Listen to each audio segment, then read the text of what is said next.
9 star हेगेमोन बोरियाट्स अध्याय 7163 स्वतंत्र रूप से लड़ना गठबंधन सेना ने द्वारपाल के आदेशों पर तुरंत प्रतिक्रिया दी और 2 युद्ध संरचनाएं बना ली, जिससे प्रथम अकादमी के शिष्य किनारों से आगे बढ़ गए। जवाब में लॉन्गचेन ने कोई आदेश या निर्देश नहीं दिया।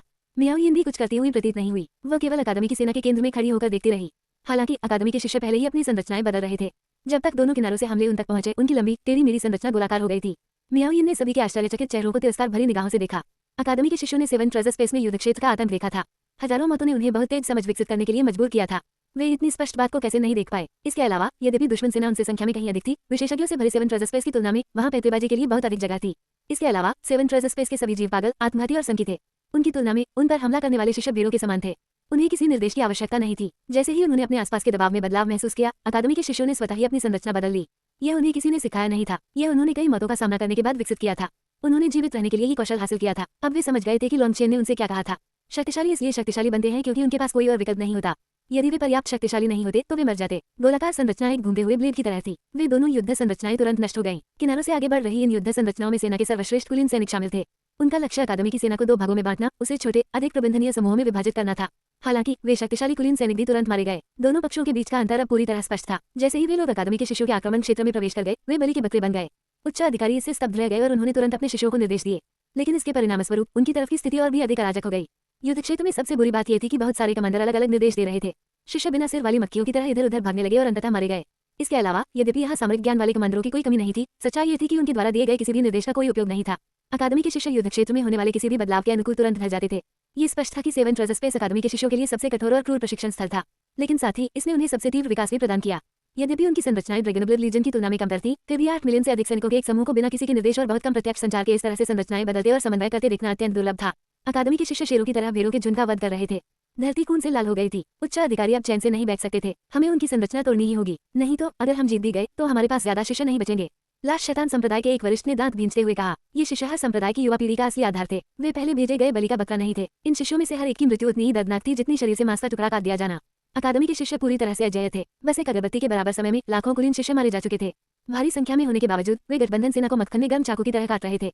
इतना ही नहीं, अकादमी की संरचना अभी भी उत्तम स्थिति में थी। उन्होंने एक भी व्यक्ति नहीं खोया था। ये किस तरह की बेतुकी हताहत रिपोर्ट थी। गठबंधन के सभी वरिष्ठ नेता गुस्से से आग बबूला और अंदर ही अंदर घबराए हुए थे। हम अब और देर नहीं कर सकते। इस तरह की मूर्खतापूर्ण लड़ाई तो वैसे भी निरर्थक थी। हम अपनी पूरी ताकत से उनकी संरचना को तोड़ देंगे और फिर वे शक्तिहीन हो जाएंगे। उन सबको मार गिराना बस समय की बात होगी। दानव जाति के एक विशेषज्ञ ने घोषणा की। इस समय सभी ने उप द्वारपाल की ओर देखा। यह एक जुआ था और उनके पास जुआ खेलने के अलावा कोई विकल्प नहीं था। उनके कुलीन सैनिक युद्ध के मैदान में थे, लेकिन उनके सर्वोच्च प्रतिभाशाली योद्धाओं को अभी भी छिपाकर रखा गया था। आखिरकार उन्हीं प्रतिभाशाली योद्धाओं को उनके गुटों के भावी नेताओं के रूप में तैयार किया जा रहा था। वे ही उनका भविष्य थे। जब तक उनके पास कोई विकल्प न हो, उच्च अधिकारी उन्हें अपनी जान जोखिम में डालने नहीं देंगे। हालांकि अकादमी के शिष्य बहुत शक्तिशाली थे और मनोबल का अंतर भी बढ़ता जा रहा था। इस समय गठबंधन सेना को भारी नुकसान हो रहा था और वे संरचना को तोड़ने में भी कामयाब नहीं हो पा रहे थे और वे इस तरह के नुकसान को बर्दाश्त नहीं कर सकते थे। अगर ऐसा हुआ तो मनोबल लगातार गिरता रहेगा और लोग डर के मारे भागने लगेंगे। जैसे ही कोई भागेगा, पूरी संयुक्त सेना बिखर जाएगी और उस क्षण उनकी हार निश्चित हो जाएगी।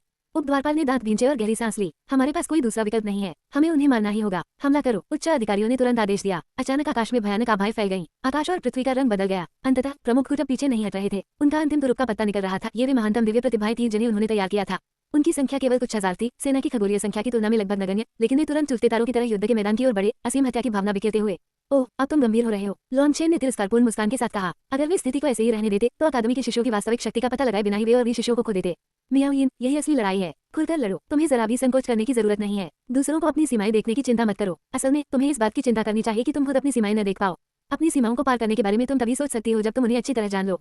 बार बार ऐसा करना ही ताकतवर बनने की कुंजी है। लॉन्गचेन ने ये संदेश दिया। लॉन्गचेन को मियाओ यिन में अपने पुराने रूप की झलक दिखी। वह अपनी शक्तियों को बचाकर रखना पसंद करती थी। ऐसा इसलिए था क्योंकि उसका कोई समर्थक नहीं था, इसलिए उसे अपनी असली ताकत के बारे में सावधान और गुप्त रहना पड़ता था। लेकिन जब से उसे दाव का ज्ञान हुआ था, लॉन्गचेन को अपना भविष्य पहले से कहीं ज्यादा स्पष्ट दिखाई देने लगा था, इसलिए उसने अपनी पुरानी सावधानी को कुछ हद तक छोड़ दिया था। मियाओ यिन के पास पहले भले ही कोई समर्थक न रहा हो जो उसे खुलकर लड़ने की अनुमति देता हो, लेकिन अब उसके पास था।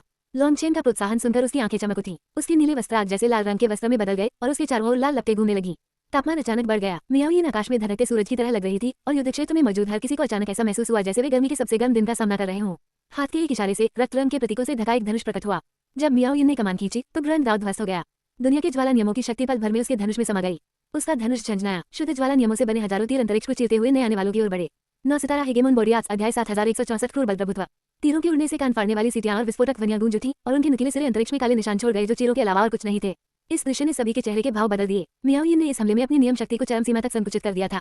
यहाँ तक कि एक त्रिगुणित दिव्य सम्राट भी एक तीर का सामना करते हुए खतरे का अनुभव करेगा। यही मियाओ यिन की असली शक्ति थी। लॉन्चेन के साथ लड़ाई में दांव बहुत ऊंचा था और लॉन्चेन बहुत शक्तिशाली था, इसलिए उसने कुछ तकनीकों का इस्तेमाल करने की हिम्मत नहीं की थी, क्योंकि वे आमने सामने की लड़ाई के लिए उपयुक्त नहीं थी और शायद उनसे अपेक्षित परिणाम नहीं मिलता। अब जब उसे लॉन्चेन का समर्थन प्राप्त था तो उसे इतनी सावधानी बरतने की जरूरत नहीं थी, इसलिए वो खुलकर प्रयोग कर सकती थी। नतीजा ये हुआ कि वो आश्चर्यजनक रूप से तेज थी। इस अद्भुत तकनीक के लिए उसे शक्ति जुटाने में लगभग जरा भी समय नहीं लगा और तीर भी बिजली की गति से चल रहे थे। वे शक्तिशाली दिव्य प्रतिभाएं युद्ध के मैदान तक पहुंच भी नहीं पाई थी कि तीरों ने उन्हें अचानक घेर लिया और उनमें से कुछ ने मौके पर ही अपनी जान गंवा दी। हालांकि ये कहना सही नहीं होगा कि वे तीरों से मरे, बल्कि यह कहना ज्यादा उचित होगा कि वे अपने अहंकार और अज्ञानता के कारण मरे। उन्होंने अपने विरोधियों को कम आंका था और इसी कारण उन्हें अपने दिव्य हथियार निकालने या अपनी दिव्य शक्तियों का इस्तेमाल करने का समय भी नहीं मिला। यहाँ तक कि लॉन्चेन और ज़ियान भी हैरान रह गए। वाह, वो कितनी तेज है। मियाओ यिन की लगभग पलक झपकते ही इतनी शक्तिशाली चाल चलने की क्षमता देखकर सभी चौंक गए। लॉन्चेन और ज़ियान समझ गए थे कि धनुष उठाते और डोरी खींचते समय उसने शक्ति का संचय किया था, लेकिन इससे उसका प्रदर्शन जरा भी कम प्रभावशाली नहीं हुआ। उसे हस्त मुद्राओं की आवश्यकता नहीं थी, बल्कि उसके शरीर की गतियों ने ही सब कुछ कर दिया। उसकी हर एक हरकत प्राकृतिक ऊर्जा के प्रवाह को प्रभावित कर सकती थी। ऐसी गहन गति कला शायद वर्तमान युग के दिव्य प्रतिभाओं में केवल मियाओ यिन के पास ही थी। वो कमीनी गठबंधन सेना के उच्च अधिकारी तुरंत क्रोधित हो गए। उनकी 300 सर्वोच्च दिव्य प्रतिभाएं व्यर्थी मर गईं। उन्होंने स्वाभाविक रूप से स्वर्गीय ध्वनि संप्रदाय के बारे में सुना था और यहाँ तक कि मियाओ यिन के बारे में भी। वे जानते थे कि वह कोई साधारण व्यक्ति नहीं थी और सभी प्रकार के संगीत में उच्च कोटि की निपुण थी। माना जाता था कि वह लोगों को अंतर्दृष्टि प्राप्त करने और सफलताएं हासिल करने में मदद कर सकती थी, लेकिन उन्होंने कभी नहीं सुना था कि उसके पास इतनी भयानक शक्ति है। क्या उसे संगीत साधिका नहीं होना चाहिए था जो युद्ध में केवल सहायक भूमिका निभा सके? किसने सोचा होगा कि यह नाजुक दिखने वाली सुंदरी वास्तव में मृत्यु की एक भयानक देवी है? मियाओ यिन ने दिव्य प्रतिभाओं को चौंका दिया, लेकिन साथ ही उनकी प्रतिस्पर्धा को भी बढ़ा दिया। स्वाभाविक रूप से इन प्रमुख गुटों के तुरुप के पत्ते बनने के योग्य सभी अत्यंत अभिमानी और घमंडी थे। उनके गुटों ने उन्हें तैयार करने में बहुत समय और प्रयास लगाया था। उनके जैसे शीर्ष दिव्य प्रतिभाओं का कच्चे की तरह मारा जाना एक घोर अपमान था।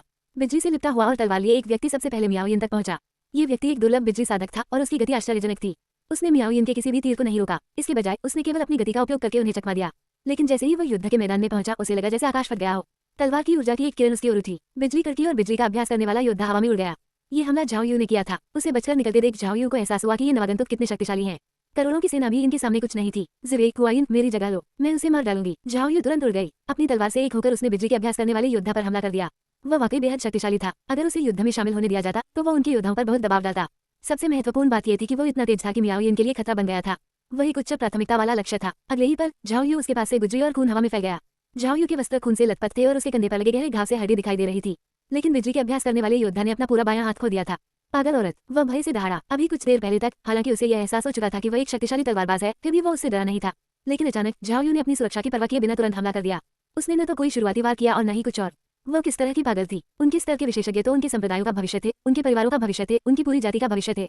भला कौन इस तरह लड़ेगा? जैसे ही वह चौंका, झाओ यू पीछे मुड़ी और एक भयानक आभा उस पर केंद्रित हो गई।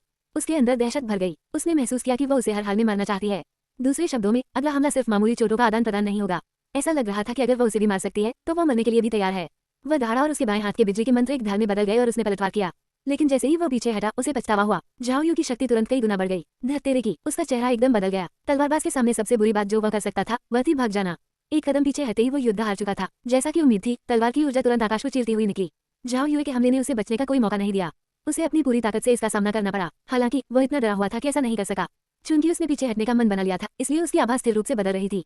झाओ यू ने इस मौके का पूरा फायदा उठाया। एक गर्जना के साथ उसने अपनी सारी वज्र शक्ति को इकट्ठा किया और अपनी तलवार नीचे की ओर चलाई। दुर्भाग्य से उसके और झाओ यू के बीच की दूरी अब कम नहीं हो सकती थी। वज्र शक्ति का वह साधक अपनी तलवार के साथ ही टुकड़े टुकड़े हो गया। इस समय जूशन है, ये क्यों और अकादमी के अन्य शीर्ष विशेषज्ञ भी दूसरी तरफ के विशेषज्ञों का सामना करने के लिए उड़ गए। झाओ यू की तरह वे युद्ध में निरते और पल भर में अपने सबसे क्रूर हमले करने लगे। हर हमले में अटूट दृढ़ संकल्प झलक रहा था। दूसरी तरफ के शीर्ष प्रतिभाशाली योद्धा एक के बाद एक आमने सामने की लड़ाई में मारे जा रहे थे।